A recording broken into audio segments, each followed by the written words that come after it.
इस पूरी कायनात में इंसान एक ऐसी मखलूका है जिसे अल्लाह ताला ने न सिर्फ पैदा किया बल्कि उसे इज्जत, इल्म, अक्ल और जिम्मेदारी भी दी। इंसान की जिंदगी यूं ही नहीं है बल्कि एक मकसद के तहत है। इस मकसद को समझने के लिए हमें इंसान की शुरुआत को समझना होगा, और यह शुरुआत होती है हजरत आदम अलैहिस्सलाम से। अल्लाह ताला वह है जो हमेशा से था और हमेशा रहेगा। जब कुछ भी नहीं था, न जमीन थी, न आसमान, न सूरज, न चांद, न सितारे, तब सिर्फ अल्लाह था। फिर अल्लाह ने अपने हुक्म से इस पूरी कायनात को पैदा किया। सबसे पहले आसमान बनाए, फिर जमीन बनाई। जमीन पर पहाड़ खड़े किए, दरिया बहाए, हवा चलाई, आग और पानी को पैदा किया। रात और दिन का सिलसिला बनाया ताकि जिंदगी का निजाम चले। इसके बाद अल्लाह ने फरिश्तों को नूर से पैदा किया। फरिश्ते अल्लाह की इबादत में लगे रहते हैं, न थकते हैं, न गुनाह करते हैं। जो हुक्म मिलता है उसे पूरा करते हैं। फिर अल्लाह ने जिन्नात को आग से पैदा किया। जिन्नात को अक़ल और इख्तियार दिया गया ताकि वे अपने अच्छे और बुरे का फैसला खुद कर सकें। एक दौर ऐसा भी आया जब जमीन पर जिन्नात रहते थे, लेकिन उन्होंने नाफरमानी की और फसाद फैलाया। जब अल्लाह ने जमीन और कायनात को पूरी तरह तैयार कर लिया, तब अल्लाह ने एक बहुत बड़ा फैसला किया। अल्लाह ने फरिश्तों से फरमाया, मैं जमीन में अपना एक खलीफा बनाने वाला हूं। फरिश्तों ने अदब से अर्ज किया, या अल्लाह, क्या आप ऐसी मखलूक़ पैदा करेंगे जो जमीन में फसाद करेगी और खून बहाएगी, जबकि हम आपकी तस्बीह करते हैं और आपकी पाकी बयान करते हैं?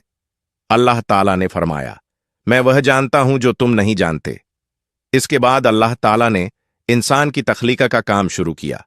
अल्लाह ने जमीन की अलग अलग जगहों से मिट्टी ली।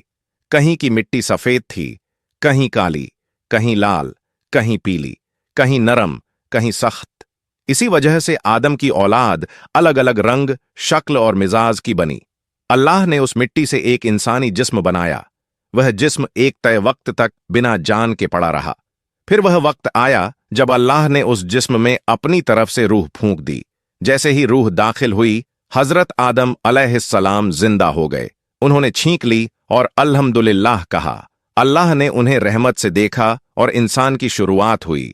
अल्लाह ताला ने हजरत आदम अलैहिस्सलाम को वह इल्म अता किया जो किसी और मखलूक को नहीं दिया गया। अल्लाह ने उन्हें हर चीज के नाम सिखाए। फिर आदम अलैहिस्सलाम को फरिश्तों के सामने पेश किया और फरमाया, अगर तुम सच्चे हो तो इन चीजों के नाम बताओ।